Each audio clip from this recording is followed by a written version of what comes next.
एक लड़की थी, बहुत ही खूबसूरत। जितनी वह सुंदर थी उतनी ही ईमानदार।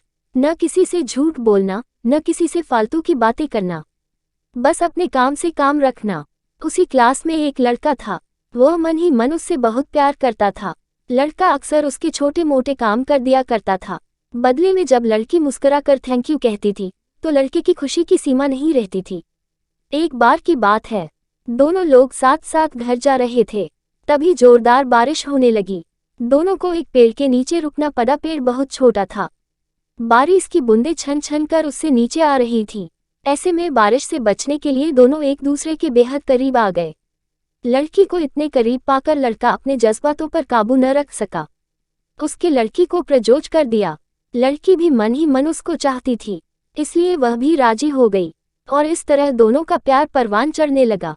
एक बार की बात है, लड़की उसी पेड़ ने नीचे लड़के का इंतजार कर रही थी। लड़का बहुत देर से आया। उसे देखकर लड़की नाराजगी से बोली, तुम इतनी देर से क्यों आए? मेरी तो जान ही निकल गई थी।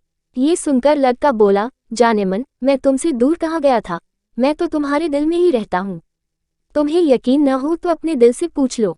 लड़के की इस प्यारी सी बात को सुनकर लड़की अपना सारा गुस्सा भूल गई और वह दौड़कर लड़के से लिपट गई।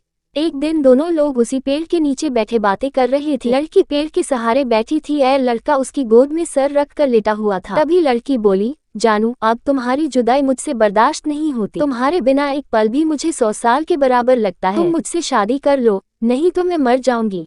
लड़के ने झट से लड़की के मुंह पर अपना हाथ रख दिया और बोला, मेरी जान, ऐसी बात मत किया करो। अगर तुम्हें कुछ हो गया तो मैं कैसे जिंदा रहूंगा? फिर वह कुछ सोचता हुआ बोला, तुम चिंता मत करो, मैं जल्द ही अपने घर वालों से बात करूंगा। धीरे धीरे काफी समय बीत गया। एक दिन की बात, दोनों लोग उसी पेड़ के नीचे बैठे हुए थे। उस समय लड़के का चेहरा उतरा हुआ था।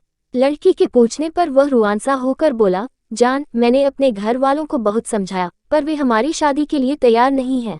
उन्होंने मेरी शादी कहीं और पक्की कर दी है। ये सुनकर लड़की का कलेजा फट पड़ा। का मन हुआ कि वह जोर जोर से रोए, लेकिन उसने अपने जज्बात पर काबू पा लिए और बोली, मैंने तुमसे सच्चा प्यार किया है, मैं तुम्हें कभी भुला नहीं सकती, प्लीज मुझे माफ कर देना। लड़का धीरे से बोला, वैसे अगर तुम चाहो तो अब से हम एक अच्छे दोस्त रह सकते हैं। लड़की यह सुनकर जोर से रोने लगी। लड़के ने उसे समझाया और फिर दोनों लोग रोते हुए अपने अपने घर चले गए। देखते ही देखते लड़के की शादी का दिन आ गया। लड़के को यकीन था कि उसकी शादी में उसकी दोस्त जरूर आएगी, पर ऐसा नहीं हुआ। हाँ, लड़की का भेजा हुआ एक गिफ्ट पैक उसे जरूर मिला। लड़के ने कांपते हाथों से उसे खोला। उसे देखते ही वह बेहोश हो गया। गिफ्ट पैक में और कुछ नहीं, खून से लथपथ लड़की का दिल रखा हुआ था और साथ ही में थी एक चिट्ठी जिसमें लिखा हुआ था, अरे पागल, अपना दिल तो लेते जा वरना अपनी पत्नी को क्या देगा। दोस्तों, हमारी जिंदगी का सबसे खूबसूरत एहसास प्यार ही है, जो हमको आपको हर किसी को होता है, पर क्या हम उसको अपना पाते हैं? कभी हम गलत तो कभी साथी गलत, दोनों सही तो घर वाले गलत, पर क्या प्यार गलत होता है? नहीं। तो मित्रों, प्यार करो लेकिन खिलवाड़ मत करो।